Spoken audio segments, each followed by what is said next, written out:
Annette and John. Lovely. So we're recording, we're live. So folks, good evening. Hope everyone is doing well. Thanks so much for joining us here for the Bushmills 16 Deconstruction tasting for the Celtic Whisky Fest. So my name is Darren Maher. I'm the manager of Celtic Whisky Shop on Dawson Street, and I'm delighted to be joined by Lauren McMullen here this evening from Bushmills. I will not introduce you on your own behalf, Lauren. I will let you kind of introduce yourself and tell us all about yourself, because I'll just butcher it anyway. So Lauren, I'll hand it over to you. Tell us a bit about yourself, your role with Bushmills, your history with Bushmills, and I suppose your history in the industry. Yeah, perfect. Thank you so much. And everyone, thank you so much for spending your Friday evening with us at Bushmills. As you said, don't know where everybody is, but I'm up on the north coast, about 20 minutes away from the distillery itself, and it is blowing a gale up here, to put it politely. It's absolutely freezing. So perfect night for, as you said, some cask strength whiskey. So yes, everyone, thank you for joining. I am, of course, Lauren McMullen. I am the Bushmills brand ambassador for Ireland. So how I got to where I am, my kind of journey in the industry so far, I have been working with Bushmills now for 7.5 years. So I obviously am from the north coast. The distillery is about 20 minutes away from my house. Some days you think when the winds blow in a certain direction, you can really smell the fermentation. It's incredible. So I worked in there for 5 years in the distillery itself. So I started out in there as a tour guide and a whiskey educator. So my role was, of course, to bring our many international and local visitors around the distillery, explain them, to them the history of the brand, how our whiskey is made, and basically just ensuring they had a great time and a good drop of whiskey at the end of their tour. So I was there for 5 years, and then 2.5 years ago, I joined our team at Proximo Spirits, which is, of course, a subdivision of Casa Cuervo, who own Bushmills, as the ambassador. So my role now largely is bartender education. So I have the absolute honour and privilege of educating bartenders and consumers, anybody who will listen, basically, about the story and the wonderful legacy of the Bushmills brand. And it really is such an honour to talk about a brand that is very local to me, but is also a really worldwide respected and loved brand. So yeah, I travel up and down Ireland, chatting to bartenders, hosting consumer events, and a little bit of everything in between that as well. So it's awful, really is terrible chatting about whiskey. Yeah, I know. I can relate, as having started as a tour guide for another brand, the one with the green bottle, which I'm sure everyone knows. It seems to be everyone starting the industry. It's like, I'll start as a tour guide, and then all of a sudden you get swept up into go to Germany, go to this place, and it's like, okay, yeah, fair enough. Exactly. Although I think a lot of people start out as bartenders as well, which is kind of the other gateway. So you have the tour guide start or the bartender start, either or. Yeah, that's it. Both roads lead to being in the industry for the rest of your life. Exactly. Well, I suppose there are worse industries to be in. So guys, before we get cracking, I'm just currently typing. I'm going to give you the order of the samples that we're going to taste. Myself and Lauren were discussing, we thought it was not a good idea to start with a cask strength. So you should have 4 samples in front of you. You should have the 16-year-old 3-wood, the cask strength bourbon cask, the cask strength Oloroso cask, and then the final one should be the 16-year-old cask strength. So it is basically the finished whiskey before it is brought down to 40%. So I'll put it in the chat here, but that is the order that we're going to be tasting them in. Obviously, we're drinking a lot of cask strength whiskey, so do take your time, do pace yourself. Although if anybody's going to be watching the Late Late Toy Show afterwards, it might make it a hell of a lot more enjoyable if you have some more cask strength. Yeah, any questions or comments that you guys have, do stick them in the chat there. I'll be talking very little throughout this, so I just get to sit back and drink some whiskey. So I will just relay all the questions onto Lauren, and we'll let her do the bulk of it. Also, I've just done a full day in the shop, and I just want to sit back and relax. So the more active you guys get, the more, I suppose, the more enjoyment we get out of it. So that should be sent in there for everyone. I know I've definitely probably misspelled strength several different times because, again, long day. You're good. You've got it. I've got them. Perfect. Nice. I don't know if the red lines come up on Zoom is the only thing. So I'll tell you for myself, last year I picked up the 16-year-old single malt, and it was, I think, universally, I would say it's one of the best ways to spend €95 on a bottle of whiskey. It is such a lovely, refreshing, comforting whiskey. And I think it is for many people when they think of Bushmill single malts. It's almost like one of the pinnacles of them. So we'll start if everyone wants to pour 16-year-old 3-wood. You can see that there. And Lauren, if you want to tell us a bit about, I suppose, the whiskey in general before we get down to the nitty-gritty of its different components. Absolutely. So I think just before we kind of delve into the whiskey, I think as I'm sure many of you are familiar with, there's been a lot of activity coming out of Bushmills the past few months, even the past year or so. With the launch of the Causeway collection, of course, being the big, the real big excitement and buzz around Bushmills in the past year. The one thing I will say about the Causeway collection, that the buzz that has created amongst people has really just injected us at Bushmills with such an even like a refresh of excitement for the brand. I mean, obviously we talk about the brand every day, we absolutely love it, but to see people outwardly express their love for the brand and just kind of fall back in love with it again, it was just incredible. It really humbled us, which was phenomenal. So the Causeway collection has been phenomenal. Of course, very premium cask strength single malt whiskies, but I think in the midst of new releases, it's really important to remind yourself of the classics and what the whiskies that have really paved the way to allowing us to release beautiful whiskies like we have done with the Causeway collection. And that's why, of course, we're drinking the 16. The 16, I absolutely agree, it is my favorite Bushmills in the core portfolio. And it is perfect for a stormy night. It's like close the curtains, lock the door, put the fire on, grab a bottle, pour yourself a dram and just sit back and relax. It really is one of those whiskeys. So before we drink it, I'm actually going to show you the new bottle. So we've had a little bottle refresh of the malt whiskies, which I'm sure you've probably seen pop up on social media recently. So the malt expressions within the core Bushmills portfolio have got some new clothes. We've got a new look. So it's the same fantastic liquid. It's just a little bit of a brand refresh as well. We haven't strayed too far away from the design that we all know and love, but I just think until you see this bottle in person, you don't really appreciate just the attention to detail on it. I mean, look at that cork. It's just absolutely gorgeous. It's beautiful. And then the very, very bottom of the bottle, who looks at the bottom of a bottle? Only an ambassador.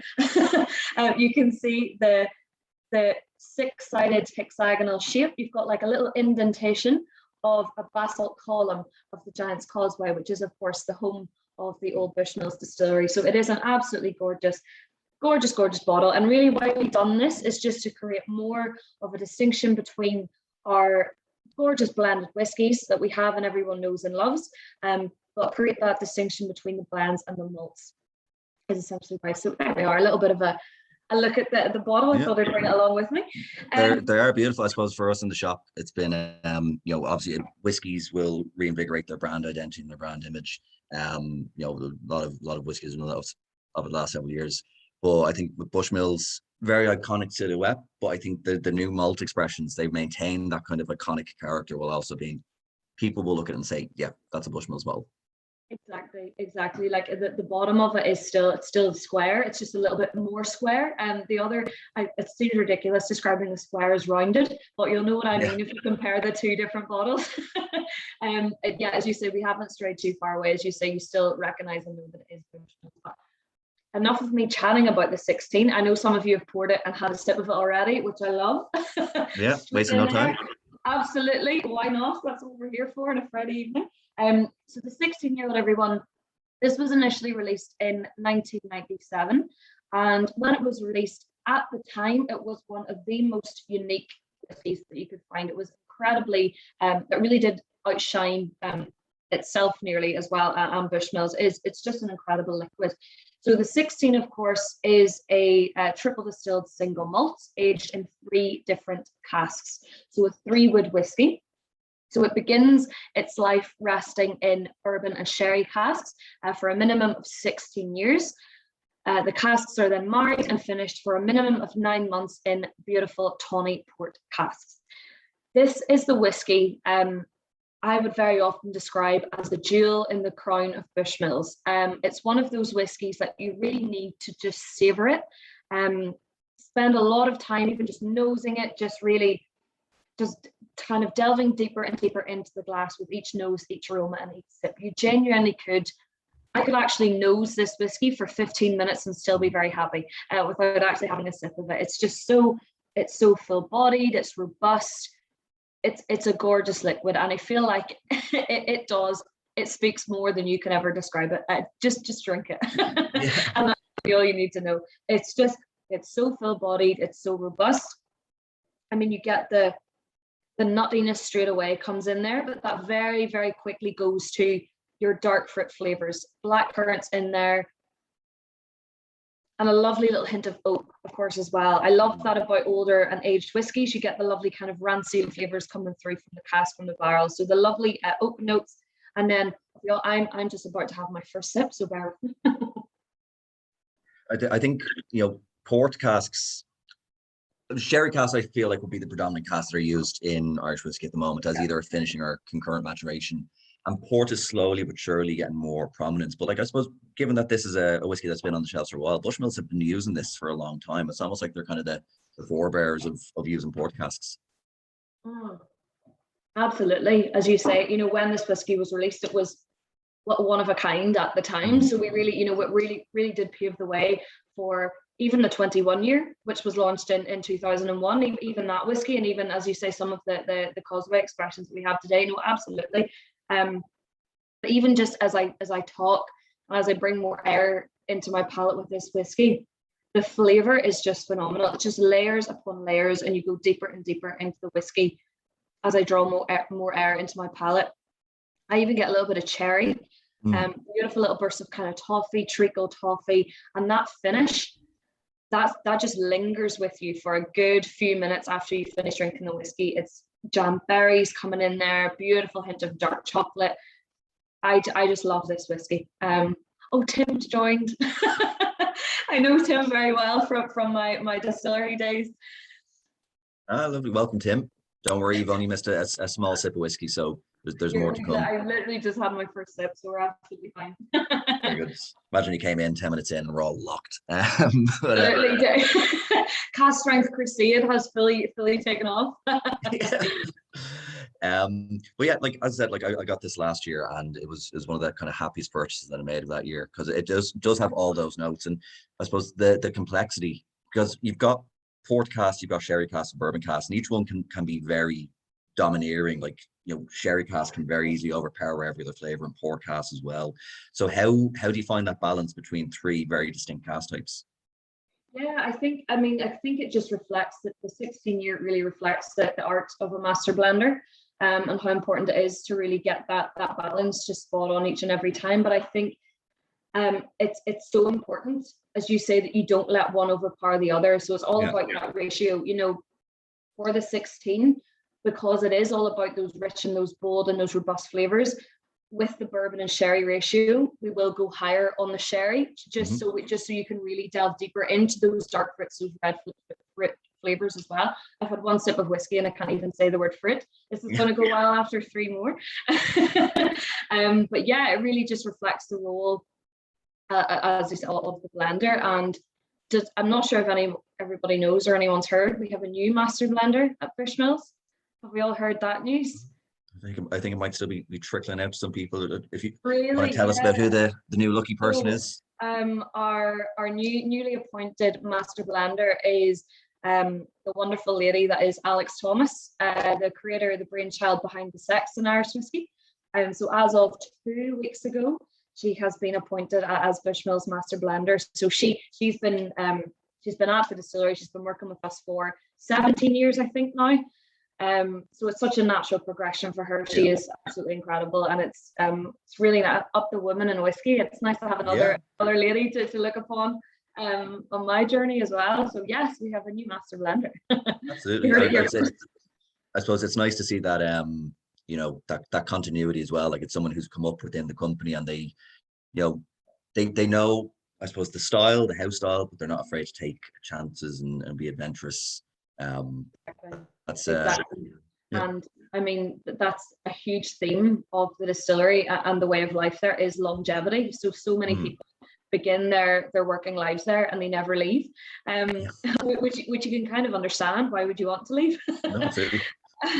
But yeah, there's been people who've worked there upwards of 30 years, some even approaching 50 years as well, which is just, it is incredible. And I think it really, it just sucks you in. I mean, it happened to me at the ripe age of 19. There's just something about the place that, it just draws you in, just the wonderful brand. And many people do see themselves as custodians at the distillery, just kind of carrying that name, that legacy forward. So no, it's wonderful. It's a great advancement for Alex herself, for sure. Yeah, absolutely. I suppose a lot of pressure when you're taking over the world's oldest licensed distillery. And you're like, oh, I better not fuck this up. Exactly. No pressure at all, for sure. But I have every faith in her, as you say. And yeah, you mentioned about the house style, that Bushmills DNA, that still malt that we always talk about. Yeah. We are always experimenting with that liquid. We're working with different casks, different flavor profiles to see what really complements that spirit. And it's always happening, it's always ongoing. And I think some of the Causeway releases are proof and evidence of that some of these barrels have been laid down, really when the Irish whiskey industry was more or less on its knees. So it's just about, just that forecast and that's it. I suppose you're always playing the long game. Gordon there in the chat says on the 16, it feels like it has a higher ABV than 40%. And I was going to say that, like, it does. I think as you drink a lot more whiskey, you start to tell the differences between the strengths. But this has that, I suppose, that robustness and that kind of lingering finish that, for other whiskeys at 40%, I find I don't really get anymore. But this one, it sticks around. Exactly. I feel like no, you might change your mind when you try the cask strength 16, but I feel like the 16 at 40 it still packs a punch without being, as you say, overpowering. As you say, the heat, it doesn't take over. You don't want a whiskey that's going to blow your socks off. The heat kind of just sits right at the back of your throat, so it's more of a gentle, delicate, warming heat rather than, as you say, kind of being too overpowering. But yeah, no, I agree. It's just the robustness, and even obviously the influence of the port casks coming in there as well.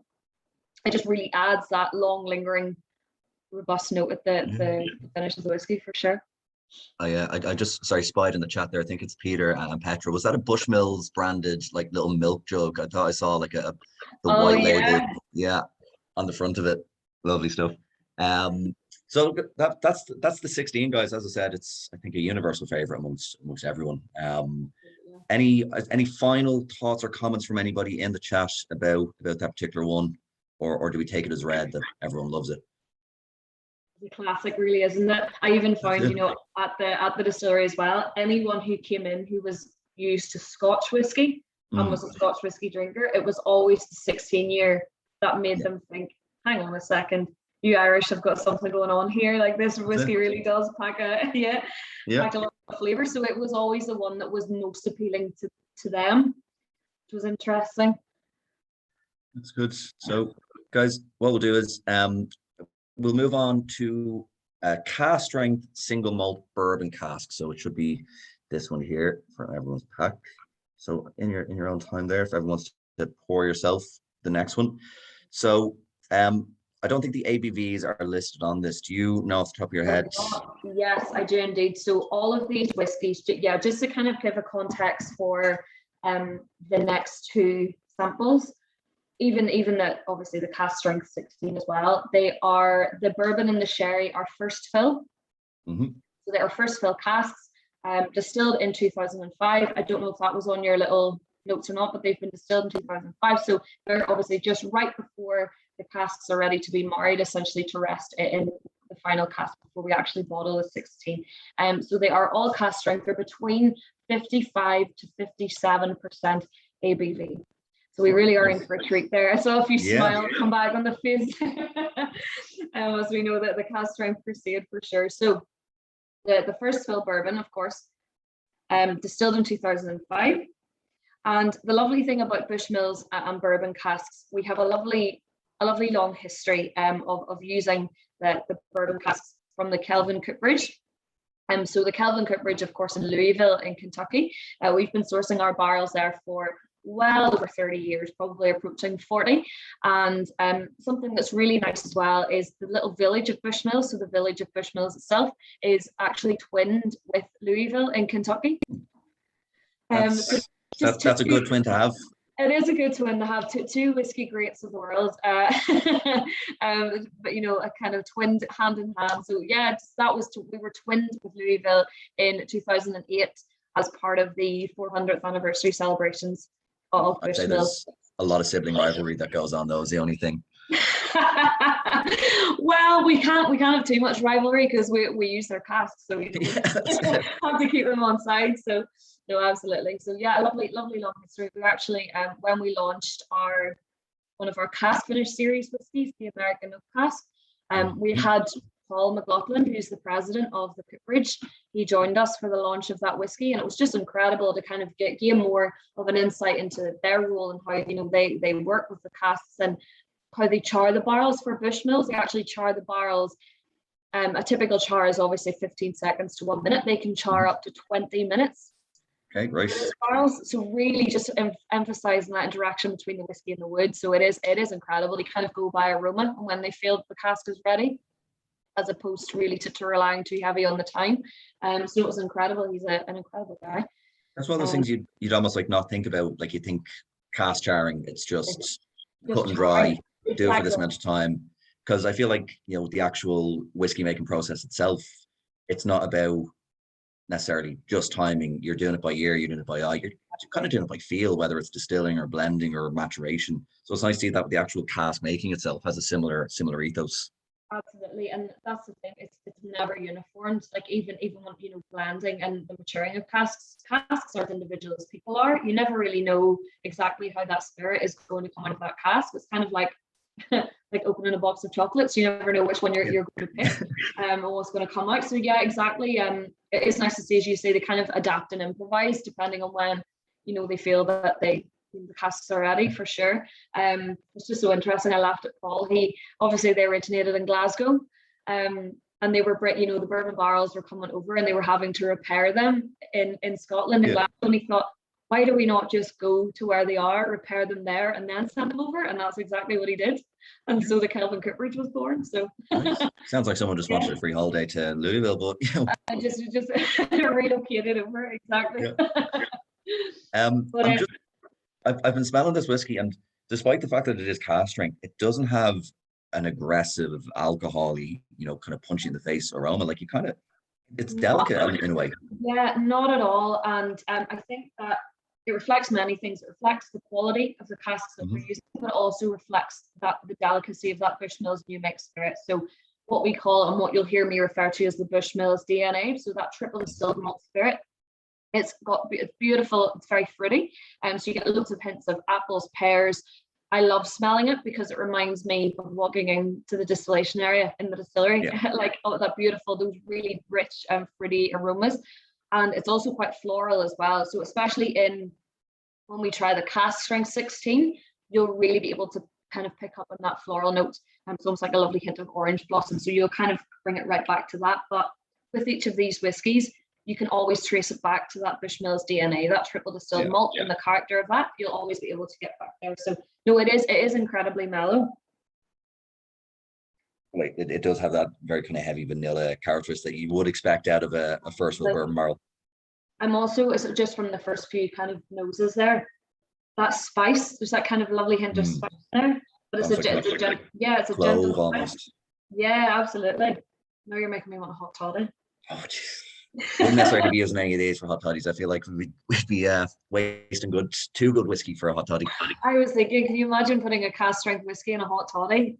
Be lights out in a few hours if you did. Yeah. Imagine not realizing that your hot toddy had cask strength whiskey in it. Like, I'll have two of them. No, I remember someone told me actually a few weeks ago, this wasn't actually that long ago, that was it their granddad, I think, or someone in their family uses the 21-year-old whiskey in their Irish coffees. And I was like, oh dear. I'm sure it's the best Irish coffee that they've ever well, had. This is what I was going to say, absolutely. But I mean, that's an expensive Irish coffee. Like, I suppose, however people like to drink it, but that hasn't been said. Jesus Christ. That's what I say as well. Whiskey's there to be enjoyed how you like it, absolutely. But as you say, kind of, I think it shed a little tear internally. Yeah. Look, the money's in your till anyway, so it's fine. Or yours. Or ours, yeah, both. I suppose if we want to have a sip, and everyone do feel free to have a sip of that, and any comments or notes that you have on it, do throw them into the chat there. But yeah, absolutely, guys. Please feel free to even unmute yourselves and chat away. Silky nectar from the gods, Tim. I could not agree more. I could not agree more. It's gorgeous. Now I'm diving more into the apples. yeah, that's I'd almost call it citrusy in a way. Like there's this lovely kind of zesty, bright. It just dances on the tongue. Massively, yeah. I'm getting actually just on the very, very tip of my tongue, like just right on the surface, and then it flows. The heat kind of progresses over your tongue a little bit. We've got obviously Tim there, the nectar of the gods, and then Annette and John. You only live once, you absolutely do. So fill your life with as much whiskey as you can. And then Keen there, remarkably easy to drink, lovely. And I think absolutely that's the sign of a fantastic cask strength, where you don't necessarily realize that it's cask strength in a way. You know, you can still get that heat and that warmth, but there's no alcoholiness, so to speak. Exactly. And the other thing as well, the beauty of cask strength whiskey is that you can mold it to be exactly what you want it to be. So if you like it at cask strength, perfect. That's, you know, you're settled with that, you love it like that. But if you don't, a few drops of water, you bring it down, but you're still getting plenty of the flavor coming through from the cask. You're not affecting the flavor profile too much. I think that's why, yeah, loads of people kind of really sought after the cask strength, as we said earlier, the cask strength crusade. Yeah, that's it. I personally, for me, I never kind of really bother with water all that much. I just haven't the patience to try and measure it out. And also, my mama didn't raise no quitters. Like, I'm just gonna have to have cask strength, full strength. But to try it, you've got to try it at cask strength initially. Absolutely. That's it. And like, I suppose it's just like when you get food served at your table, you don't immediately start putting salt and pepper on it. You try it as it's made, and then decide, am I gonna add something to this, change it? See, as I go back to this whiskey now, it's becoming more like nearly like a creme brulee hint. I was actually toffee or caramel apple was what I was kind of getting there at this stage. I think ultimately, like that's the thing. It's a sign of a well-balanced whiskey where the cask itself isn't overpowering the flavor of the distillate, the malt in this case, that they can actually have that harmony. I'm going to add a little bit of water just out of sheer curiosity now, just to see. I finished mine, so that ship has sailed. Do you know what it would actually be? I probably should have said this at the start before we drank the 16. It would be really nice to go back to the 16, the shelf 16, as we know in it, and see if you can identify, you know, each of the kind of casks and the influence they have in the final product. If you don't have any left, don't worry about it. Like CelticWhiskeyShop.com. Stock up, fill up. Yeah, that's it. Get it while it lasts. Yeah, absolutely. Like it would do. I suppose I'm just using the one glass because I'm uncultured swine. But if you do have multiple glasses, I think it always is beneficial to have a couple. And even if you've just got the remnants of it, you can still get the aromas and the comparisons. That's fantastic. You know, it's like you can feel it just in the top of the chest, but it's a lovely kind of warming, comforting sensation. Or it might be the fact that I'm sitting right behind a radiator, but one or the other. A bit of both. I also have a heater right by my feet as well. I know. You need it. What I've got now that I add a little bit of water, I don't know if anybody else did this or if we've already done it. The pears, just the burst of that fruitiness has really just amplified a little bit just with that tiny little drop of water. And yeah, the nose has become a lot more citrusy. You mentioned that kind of a note initially. Yeah. With the water, it comes out even more. It's almost like lemon peel almost. It's gorgeous. Beautiful. That is that's fantastic. So this is, as we said, it's the 16-year-old just before it gets married and then put into the port cask. So it is aging obviously in these sherry casks and the bourbon casks separately for 16 years, slightly over, whenever we feel it's ready, of course, and then they're married together and then it goes into the port casks. Absolutely. So yeah, these obviously are the components of the 16-year and what goes into to make that incredible 3-wood whiskey. Absolutely. But it is interesting to try them obviously individually. And then, as I say, when you go back to 16, it makes a lot more sense when you've tried all the casks individually and you figure out where the different notes and aromas are coming from, for sure. There we are. What did we think of the? I know we've had a few comments already, guys, but Yeah. well, halfway through already. No, yeah, we're just half an hour in. Yeah, guys, do put in your thoughts on that one. Like personally for me, and I think I'm not alone in this. You should just bottle all these individually and sell them. You just make a killing. We kind of have a little bit with some of the Causeway collection, in fairness. Okay, right, fair enough. Well, some of them, and some instances. Yeah. But I know, as you said before we started, now we're going to be pestered for cast strength 16 probably when we get to the end of a few questions. We got some down there. So we have Tim there saying, Lauren, who decides / picks the final casks to be married? The final casks to be married, that would be down to Helen, obviously at the time before she moved on, and Alex. That would entirely be down to them, and even some of the other folks in the warehousing area, but it is predominantly it would be Alex. Obviously now at this stage she has complete control over the casks, sampling every day more or less. Imagine having that job. That's incredible. Lifting samples from the casks every day, and some of our rarer and our more aged whiskies, they are of course kept in racked warehouses. So we have both racked and palletized warehouses. So the racked warehouses are obviously, the barrels are on their side. They're much easier access. So for some of the older whiskies, some of our really special casks, obviously the port and the 16 being one of them, we can sample those. Comes kind of down from months to weeks to days, literally. So we don't obviously, you can't over mature a whiskey. Might seem like a ridiculous statement to make, but you really can, especially depending on the casks you're working with. A few days, you can completely just change the flavor profile of the whiskey. But that would be Helen's role, of obviously previously being our master blender, and now Alex will be her. Someone said going back to the 16, I think there was another comment in there, wasn't there? Yeah, so Cian was agreeing with us that we need more readily available cast strength Bushmills, and then Gordon going back to the 16 after this really emphasizes the dark fruit in the 16 itself. And that's like I had a little sniff of it out of the sample jar. I was like, yeah, I can get a lot more, that almost a kind of pruny note to it almost.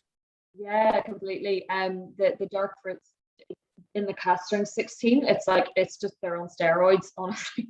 It's so yeah, you'll see, we'll get to that one. We'll not get carried away just yet. We have one more before then. So speaking of which, happy to move on.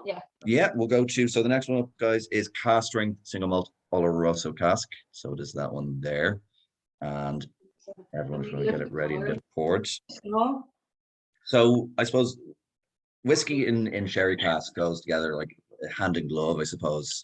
I know for me personally, when I started out in the industry, whiskeys with a heavy sherry influence were ones that I defer to the point that I've actually started drinking sherry in of itself now. I'm like, yeah, this is actually really good. But if you want to tell us a bit about, I suppose, the sherry cask that Bushmills use, where would you source them from? Is there, particular styles of sherry that you guys will go for? This obviously Oloroso, but do you try to get a whole breath? What's the story there? Yeah, absolutely. So we, once again, where we source our sherry casks from, we have a lovely relationship built up with them as well. So that those relationships are so important for us to ensure that we can source the best quality casks possible to age our spirit in. So the sherry casks, they are Oloroso sherry. So they are sourced from the Antonio Paez Lobato family in Jerez in the south of Spain. So over 40 years, we've been sourcing sherry casks from there. You really should follow them on Instagram before I go any further, because it's just incredible watching them, and you can actually see the Bushmills stamp on the casks sometimes on their Instagram, because what we do is every year, the likes of Helen or Alex, they literally travel out to the bodega in Jerez and hand select those sherry casks, the best quality sherry casks possible. They're obviously filled with that beautiful Oloroso sherry. Oloroso in Spanish simply means scented, and they're aged for a while, and then they come over to us at the distillery. So we know exactly what casks are coming into us, and they're the best quality casks that we can possibly get our hands on. And they would be one of my favorite cask influences as well, I have to say. It's hard to beat. I adore Blackbush. And obviously it's a sherry aged whiskey. It was one of the first whiskies I fell in love with. So sherry casks and whiskey have a firm place in my heart for sure. We do also, obviously as well, which you will see being released. Am I allowed to say this? I'm actually thinking, am I allowed to say this? We also are experimenting, of course, with the likes of PX casks as well, of course, in the background as well, which is highly regarded as one of the sweetest sherries in the world. But for our 16-year, obviously, if you like the Blackbush, it's Oloroso sherry through that we're using there. And in terms of the casks, would they, because I know with the sherry industry, they can use both European oak or native Spanish oak, or they can use American oak. Do you guys have a preference, or would you use both? It would be probably the European oak as well, actually. It's a little bit more porous, so the casks are lightly toasted as opposed to being, fully charred. It's quite an open grain, which really allows the spirit to breathe in and out of the wood, which is incredible. So it would be for us, it's the European. It's European wood, absolutely. They're big. Would these be the 500 liter sizes? Yeah, the butts. Yeah, absolutely. We do have both. But the butts are certainly the most commonly used. I'm going to tell you a really funny story here as well. Actually, it's not that funny, but it's just quite funny if you heard it in the distillery's context. So there are certain people in the distillery who are obviously trained to nose the whiskey. They know when it's suitable, and obviously be able to identify sulfur. Like, so many people cannot actually smell sulfur, which is incredible to me because it's horrendous. But there's about 8 of them, and what they do is before we fill the casks, or if the casks come in, they actually just give them a little smell beforehand to make sure everything's okay. So if you ever happen to be at the distillery and you hear someone shouting for, we need butt sniffers, that's what they mean. The sherry casks give them a little nose, if you ever hear that happening. So the sherry butts. Frequently I feel like that's also a dangerous game to play. I say there's been so many people gone to HR after that. It's like, they said I had to sniff some butts. I feel like it's a little like warehouse joke. Yeah. In the West, so they know they're at liberty to say it in there for sure. I suppose in comparison to the bourbon cask one, going into smell this one, I don't know if this makes sense. It smells dense. Like it's a heavier kind of aroma that comes out of it. And Tim's they're saying the other are also lovely, rich, intense, and fruity, and I think that's very, very on the money. Kind of actually going back to the bourbon, they're almost like chalk and cheese, really. When you smell them, you nose them separately. All I can get from the bourbon whiskey, the bourbon cast out, is pears. That's the one thing that's coming through, just with the addition of that water and letting it breathe a little bit. Yeah, the sherry from this one, it's almost a little bit herbal as well. Almost kind of a little bit of that. But I love, also as well, it's like sherry just always reminds me of Christmas. Yeah. Understandably. So your kind of head naturally goes back to like fruitcake, like the dried fruits, figs almost. I'm a real weird one in that the flavors that I love in a whiskey, that like kind of fruitcake, Christmas cake flavor and aroma. I hate fruitcake on its own. Wouldn't touch it. Hate Christmas cake, Christmas pudding. Don't care for it. But that flavor profile in a whiskey, I'm all over it. I do. I actually resonate with that a little bit as well, because marzipan, like obviously the lovely marzipan flavors, but I hate almonds. Right. And I'm like, make that make sense. Yeah. Do you know what I mean? It's kind of like you say. That circle. Yeah, exactly. It's just bizarre, but I fully understand that. And that is like, I suppose, especially now as we approach the Christmas period, smelling this is like, that has that comforting, almost olfactory response where people are like, even if I didn't like Christmas cake as a kid, I was surrounded by it because my grandmother would make it every year. Exactly. It's like that nostalgic kind of aroma, isn't it? Yeah, absolutely. I think that's why so many people even say that about Blackbush. It's like, oh, my mom always used to put that in the Christmas cake. Like the smell of that reminds me of home and things like that as well. Yeah. Blackbush always seems to be the whiskey that's in your cupboard and you don't really know how it got there. It's like, it's just always there. It's like the shelf. Yeah. That's whiskey. It. I think people who don't even drink whiskey drink Blackbush. It's that ubiquitous. Absolutely. It's just there. Absolutely. So I think you said at the start that with the 16-year-old, in terms of the proportions between the bourbon and sherry, it's slightly heavier on the sherry influence. So we did similar with the Marsala cask release that we had with the Causeway collection for this year, the Ireland exclusive release, because obviously with the Marsala wine, we wanted those bigger, those richer, those bolder flavors. So if you went heavier on the bourbon, you wouldn't really do that justice coming through from the Marsala, and it's exactly the same with here as well. So you really want to give the platform to that port finish. So you're absolutely right. I've just had my first sip there. You nearly need to pace yourself when you drink a cask strength whiskey. If you don't watch, you'll catch your breath. But yeah, straight away, it's that nuttiness coming in there. Send us more, please. I'm gonna say, Peter and Petra, there's tons more tastings left in Celtic Whiskey Fest. There's a little in this bottle. I'll see what I can do. I mean, I think there should still be some packs available of this again if you want more. But I understand, because like drinking this. I mean, look at the color. I know we said it at the start, but I mean, it's insane. Like first fill sherry is just stunning. I think when people come into a whiskey shop, they have this idea of the color of whiskey should be, and it's kind of brown. And then you see all these just like purples and reds and ambers, and Completely. It really takes people by surprise, doesn't it? I'm going to do the same. I've got a question there.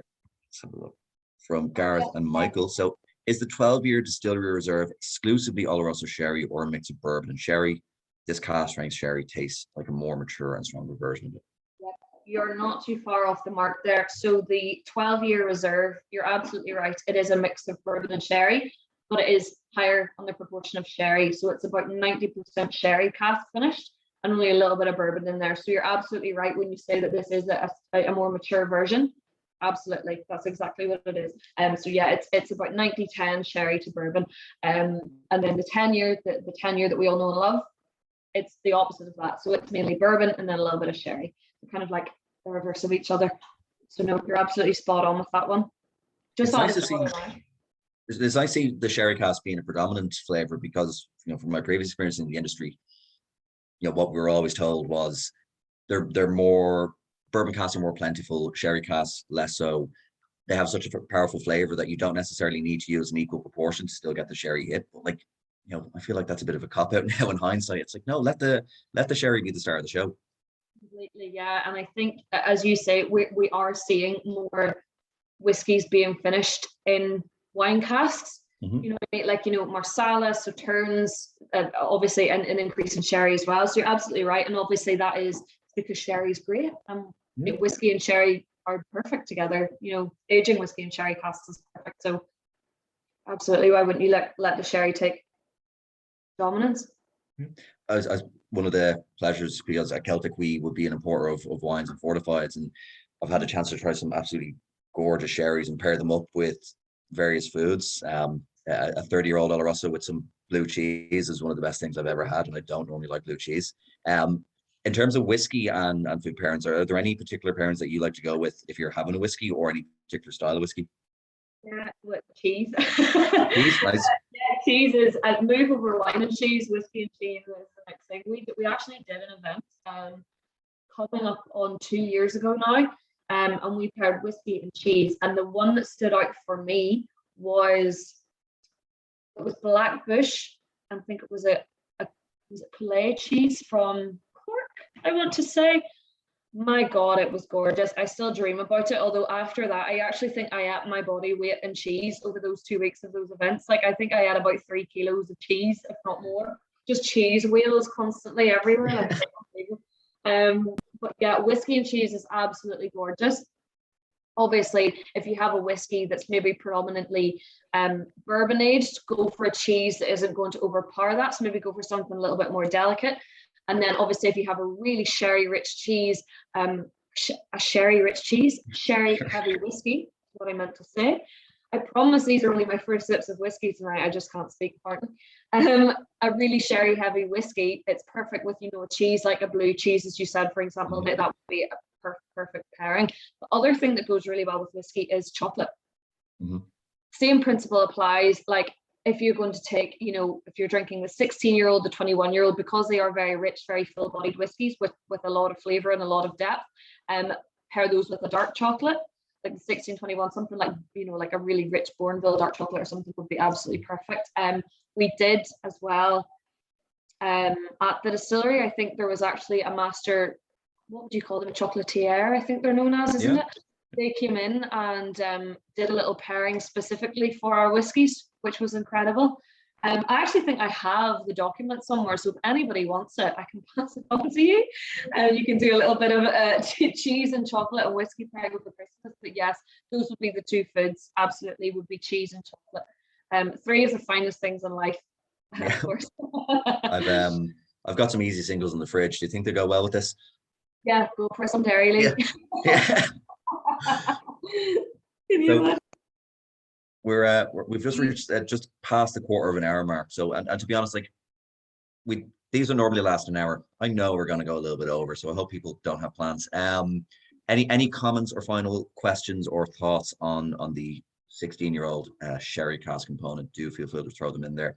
Like going back to this, I felt like initially when I tasted it, I got more of that kind of the nuttiness and the spice characteristics, and now those darker dried fruit flavors start to shine through a little bit more. I think it's always like, take your time with whiskey. I think especially people who aren't used to whiskey, they just shoot it. It's, you know, fire and forget. When you give it the time of day, you realize there's so much complexity in it. Absolutely. And what I love about whiskey is if I leave the sherry now and go on to the cask strength 16, I'm going to come back to that sherry and find something completely different than I did 10 minutes before. And that's what I love about whiskey. It is that, like, the glass in your glass is almost constantly evolving, isn't it? Really? And then obviously your palate, what you've tasted, what you eat with it, has a massive influence as well. Gorgeous. I think I'm going to need to dig out the cheese. Yeah. If I pass it on to you, can you like distribute it a little bit? Yeah. That's it. That's for Celtic Whiskey Fest next year. We're going to send out all of the cheese. Please, yes. Yeah. That's it. It's like, oh no, that mold was meant to be on the cheese. It didn't just go bad during shipping. I'm gonna go completely off the rails here because I've been thinking about this since the start. I've got a tiny little bit of the sherry left in the glass. For my own curiosity, I'm actually going to pour a little bit of the bourbon cask in and do a little impromptu blending. And if anybody would like to join me in that, literally, I'd say eyeballing it, I would hope that it's about 50-50 just to see what it's like. Taking on a roll of a blender. Yeah, just to see how big your issues are in comparison to the 16. Absolutely. I'm going to use a glass. There's always a whiskey glass somewhere in this house. I literally just had to reach behind me and find another one. You know what? I don't want to say I nailed that, but I think like I nailed that. That is, you get like that the kind of citrusy notes that we got on the bourbon cask, and then the dried fruits come in a little bit afterwards. Gareth and Michael, somebody stop this maverick. Never. We'll be up in one of our warehouses blending casks. You never know. Sniffing butts. Yeah. Cian, we will send some cheese out to you, don't worry. And Tim looks like he's tried the little mini blending there, said it's nice. And John, add some water and it's awesome. Is it bad that, like I said, I won't add water to a whiskey and then I added more whiskey to a whiskey? Listen, it's there to be enjoyed how you like it. Yeah.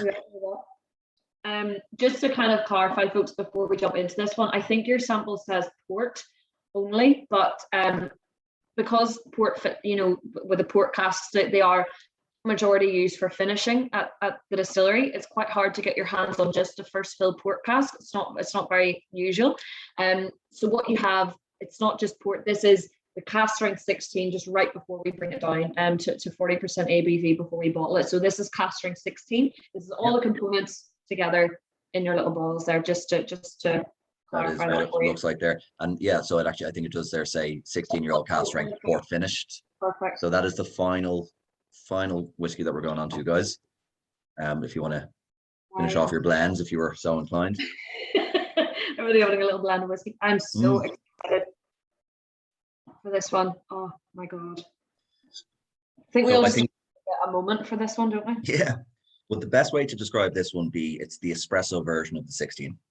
Yes, that is exactly what it is. That is a perfect explanation. So everything that you love and are familiar with in the 16 with the cask strength, it is just the espresso version, just lifted a little bit, lifted up a notch. Oh, it's gorgeous. Those dark fruits, straight away I'm getting plums, I'm getting black currants. Do you know what it's like? And people think I'm crazy when I say this, but hear me out and you will fully understand what I mean. A hard-boiled blackcurrant sweet. I thought you were going a hard-boiled egg there, and I was like, no. As soon as I heard hard-boiled, that's where my mind goes to. Just an egg. No, hard-boiled blackcurrant sweet. Do you know what I mean? Yeah. Or like a wine gum. Even something like a wine gum, something like that. The purple wine gums. That's literally what I can smell now. Just those gorgeous, like dark fruits, red fruit richness that comes off it. Oh, that is fantastic. I'm just being pulled deeper into this glass, which is what we love about whiskey. You know, you love whiskey when you just get sucked into the glass. You could just happily nose it, as I said at the start, for about 15 minutes. That's a fancy looking glass. Is that basically the bottom of a Bushmills glass or a Bushmills bottle? That's exactly what it is. So the bottom, these glasses are the bottom of the bottles. Now, the new bottle is ever so slightly different, but not drastically really. But yeah, if you look, like we take a bottle of this, look, so it's exactly the same. Yeah. As the bottom. That's exactly what it is. It's like we've kind of cut 3/4 off the bottle of a Bushmills bottle and then made it into a glass. But a lot of people are always like, where do I drink out of? Like, do we drink out of the flat part or the corner? Because it's a square glass, it's a little bit tricky. No, you're the regular 60. I think that might be the case. I feel like this tasting is going to have the opposite effect of what we wanted. It's like people are just going to be like, well, I don't want this anymore. I want the cask strength. Yeah. The closest that we would have to what you're experiencing here is our Port 2000 Causeway collection that was launched into the UK market. Now it's Ruby Port, first fill Ruby Port casks. That would be the closest you have to this that we have right now. Yep, 55 to 57. You wouldn't think it though. You really wouldn't. No, like it doesn't. As we said, keep saying it doesn't have that aggressive alcoholiness is my favorite term. Now I'm kind of getting the dried fruits have kind of pulled back a little bit as I'm familiarizing with the whiskey. It's more, I'm actually getting quite a lot of vanilla. I'm going to have a sip of this. I can't wait anymore. I'll join you.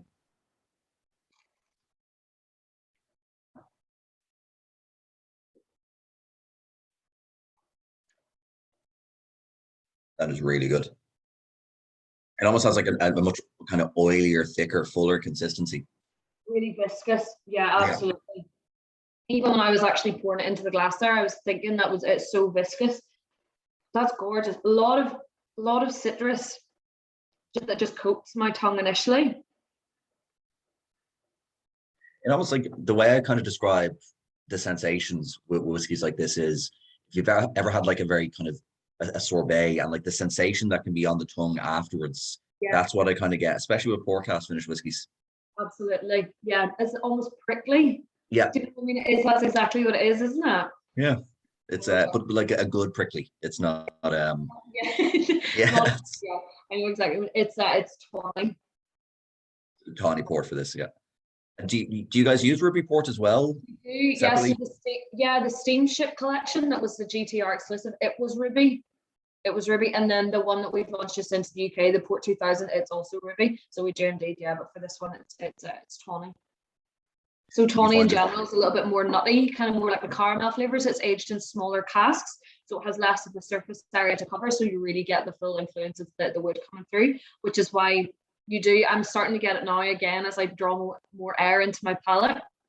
The kind of toasted oak is starting to appear again. It's coming back in. Just lingers. It's absolutely gorgeous. Also a lot of like almost like toasted almond as well. A little bit. So I'm just going back and smelling the original 16-year-old, and like, in comparison, like the fruits almost seem fresher in the original 16 versus this. It's the darker fruits, whereas original 16 has more kind of the apple, a bit more of the pear shining through. Massively. Yeah, I just went back to it there myself as well. We've got Gordon saying very dry and tannic on the finish. And then we have Keane saying, we'll have to see how the steamship compares as I have a bottle of that. Gordon, by all means, break it out, do a little comparison yourself and tell us how it goes. Yeah, the steamship port was probably my favorite one out of the steamship collection. Or the rum. The rum was gorgeous, just so different.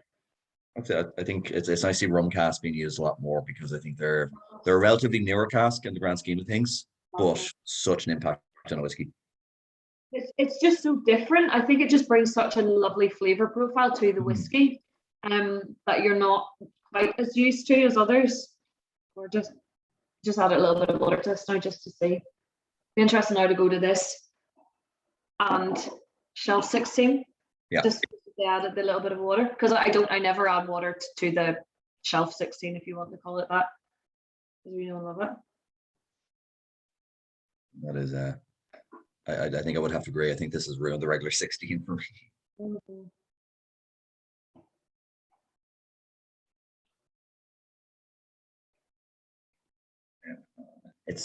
I've avoided pouring myself a second sample of everything so far, but with this, I just feel like I have to. Can't resist it. That's it. Like, I'm going to be a wreck tomorrow morning and work, but you know what's going to be worth it. I'm off tomorrow, so I'm okay. Looking for some Monday to Friday. Not us in retail, no. So we've got Tim there. So when the distillery opens, can you make this the single cask we pour our own bottle from? Have we a word with Colin? I think so too. Like, I mean, the 16 is just, it's even from the distillery perspective, that's the favorite of everyone who works there, is the 16. It's a fan favorite. It's like a cult following. It is, yeah. It's a absolute dynamite of a whiskey. I'll have a word. I'll chat to him on Monday, Tim. Don't worry. Have a wee word in his ear and see what we can do. No, that would be incredible though. Something like that I think would be amazing. Yeah, you can kind of get your own label, sign the bottle yourself, and have your own cask strength 16. Sounds great. I suppose before we start wrapping up, I remember a couple months back I was on a deconstruction of the Bushmills 21, and there's similar cask uses in that one as well. Am I right in saying? Just the third one that's the difference. Yeah, absolutely. Yeah. But you said that the 16 seems to be universally the favorite of everyone who works for Bushmills.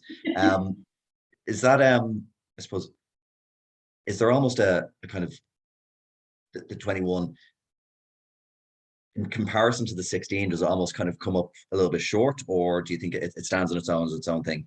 I think they are so different, and I think a lot of people, especially if they're not, seasoned whiskey drinkers, they're not really familiar with whiskey and how it operates. A lot of people get carried away by age and think the age automatically means that the whiskey's better, which obviously, as we all know, it is massively down to the cask. Age sometimes, yes, it does play a part, but it's not everything. How I describe it in my tastings is the 16 is like bold in your face. It's like, yes, drink me, enjoy me, I'm here. It wants to be seen, whereas the 21 years is a little bit more horizontal, a little bit more chilled back, laid back, kind of like a slow burner, but in a really good way. The 16 is more, it is more mellow personally, rather than the dried fruits that we all experience there, like the blackcurrant, the hard-boiled blackcurrant sweet, if you're me, and the plums and everything that you find from the 16. The 21 is more citrus, orange peel, kind of more malted barley in there, more on that side of things, rather than those really bold, heavy flavors that we would associate with port. I mean, it's finished in Madeira 21, so Madeira wine is a sweet dessert wine, so it is naturally a little bit more stripped back, if you like. So I wouldn't say it falls short. I would just say it's very, very different and it appeals to different people. Now, the 21, the one thing I will say, if anybody is a fan of a cigar, because the 21 has obviously been in a barrel for a very long time, we mentioned earlier the rancio, those leathery, earthy undertones, there is a mild little hint of tobacco from the 21, and with a cigar, people love that together. Not that I'm encouraging smoking and drinking, but I'm just recommending a little, a little pairing, you know. So yeah, I think they just appeal to different people, I would say, is the long and the short of that. No, absolutely. I think for myself, having tried, I think all of the core Bushmills range now, like the 16 for me is the one that I constantly go back to. Another bottle will be adorning the shelf now come this Christmas. I think it's becoming an annual tradition for me. It's like have a Bushmill 16, bring in the new year with it. Does it last the year though? That's the question. Oh, I think it lasted till March when I got it last December. So yeah, that's bad. We were also in a winter lockdown, so I mean, I feel like that's fair. definitely acceptable. Yeah, So you yeah, I knew like a bit of joy at the end of the day, didn't you? yeah, that's it. Like I wanted to enjoy it, and I also wanted to remember it, so I didn't go through it too quickly. And I think I'm like Annette and John in that, where you know, it's very easy for whiskeys to not last a long time, but when they're this good, you want to make sure that you get work out of them essentially. So that is our final whiskey. We'll start kind of wrapping things up now in two minutes or so. And guys, as I said, if you have any final thoughts or any questions that you want that haven't, I suppose, been brought up naturally during the course of the conversation, do feel free to drop it in the chat box there. I suppose the main thing to ask you, Lauren, is there's been a lot going on at Bushmills in the last year between the Causeway collection and the slight kind of change in the design of the bottles. And being that we're in kind of a global pandemic, despite this, it's been going from strength to strength, it seems. And what's next? What's on the horizon? Massively. So yeah, you're absolutely right. I think for many years, and I think it's very fair for me to say this, and I've said it before, Bushmills was viewed as a sleeping giant of Irish whiskey. We did our thing, we did it quietly. We of course did it well, as we always do and always have done. But just really in the past few years, that innovation has really, it's just lifted up a notch. And I think the one thing about the past year is we've kind of shown the world what we're capable of and what everyone always knew that we were capable of as well. I mean, we have 400,000 casks on site at the distillery. Bushmills is the highest stock of aged single malt in the whole of Ireland. People knew what we had. It was just a matter of giving people what they wanted. And the one thing that I was always asked was, when are Bushmills releasing a cask strength whiskey? When is that coming? And we just launched it to the world last year. It was kind of like flexing the muscles a little bit and kind of just letting people see, you know, this is the experimentation that has been going on for 25, 30 years. And it was just the right time we found for us to really release it.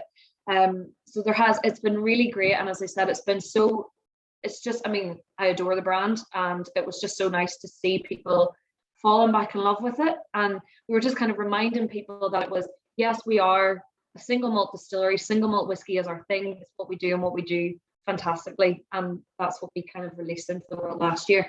The other thing as well is obviously the new distillery, which we're just in the final stages of completing as well. Still on the original site. We're not moving anywhere. We never have done. We hopefully never will. So yeah, it's just there's a lot happening. But I think the other thing that people have really respected as well is the fact that while we have the Causeway collection, which are super premium single malts, we also extended the core portfolio with 2 blended whiskies as part of the cask finish series. So, you know, we're kind of giving a bit of love to both ends of the spectrum, you know, the versatile, the affordable whiskies, as well as the super premium single malt. So there's been a lot going on, but as I said, it's injected me with 20 times more passion than I already had for the brand. And it's just so nice to see people, yeah, just giving us a bit of love. And I'd say from our perspective in, you know, the off trade, it's also nice to see that as well. And it's nice to see a brand kind of cater to both essentially, because I think it's very, very easy to make whiskeys and forget that people actually want to drink this stuff. And it's not just for the collector and the person who's going to flip it essentially. You need to put stuff out on the market that people actually want to drink and want to enjoy. And it's nice to see Bushmills doing that at the, you know, the €30 price point or the 100, the 200, the €350 price point. And I think it's nice to see that, I suppose. You know, love for the consumer and the person who actually drinks it and enjoys it. Exactly. Yeah, it's just, yeah, both price points. I mean, you have to appreciate that not everybody wants to spend, you know, a large amount of money on a bottle of whiskey. So it's kind of important that we have, and that's why we have blends. there is because they are affordable. They're fantastic whiskies. You know, the quality versus the price, especially with Blackbush, is just unbeatable. So yeah, as you say, we something in there for everybody. A lovely diverse portfolio for sure. We've got a couple of comments coming in there just before we end up. So from Gareth and Michael, I'm surprised I'm not preferring the cask strength version of the 16-year-old to the standard 40% version. I think the tawny port use seems to lend itself to lower ABV whiskey, and ruby port performs better at higher ABV. Great tasting to experiment and try delve deeper. Thanks so very much. Yeah, I suppose I feel like I haven't tried too many ruby versus tawny comparisons. Yeah. What's your next protocol now after the sherry? That's it. Yeah, I need to get more into my ports, and then we've got Tim Cook. Well done, both of you. Thoroughly enjoyed that, Tim. You're a sweetheart. But guys, listen. That I think is all from us. We've just about hit the hour marker, just after it. Before we go, just a few things to kind of close up. First of all, thank you so much, Lauren. It was such an enjoyable tasting. I always feel like with these tastings, it's such a pleasure to be able to do these and talk with people who have so much passion about what they do, and when the whiskies are that good, it just makes it so much easier. Thank you to everyone who joined us. As those of you who may have done our tastings before know, this will be available in recorded form on our YouTube channel in the next day or two. So if you do want to go back and look at us again, do feel free to do that. And it's been such a pleasure, Lauren. Thank you so much for joining us, and thank you all so much for spending your Friday evening with us and missing out on the toy show. The bit of whiskey take us into the early hours of the morning, sure, you never know. Exactly, yeah. Can you have a lock-in on Zoom? That's what I'm trying to figure out. Yes, you can. I did a podcast in March for lockdown that lasted 3 hours because it was do you know Barry Chandler, Stories and Sips? I have heard of. I have not met him, but I'm familiar with. Yeah. We did a podcast with him, and at the time he was obviously in the US, so he was 8 hours behind us. We started at 12 and it ended at 3 o'clock in the morning. It was actually, I think I got into bed at 4 that morning by the time I chatted to him after. So it can be done. It can be done, right? There we go. Next Friday. That's next Friday's protocol. That's it, yeah. Like, yes. Thank you so much to yourself and obviously to Celtic Whiskey for making this all possible and for asking us to be a part of the festival. So thank you so much, and for sending out all those samples. It's not an easy job. I've done it before and I know how difficult it is. And thank you so much, everyone, for your feedback and your time and for spending your Friday with us. And I hope you have a brilliant weekend. So thank you so much. Thank you. No problem at all. I think you can't have a whiskey festival without Bushmills. That'd be sacrilege. Absolutely. Guys, there's a few more tastings left in Celtic Whiskey Fest. They're still available online, and we hope to see all of you again at some point soon. So, guys, thanks so much. Thanks, folks.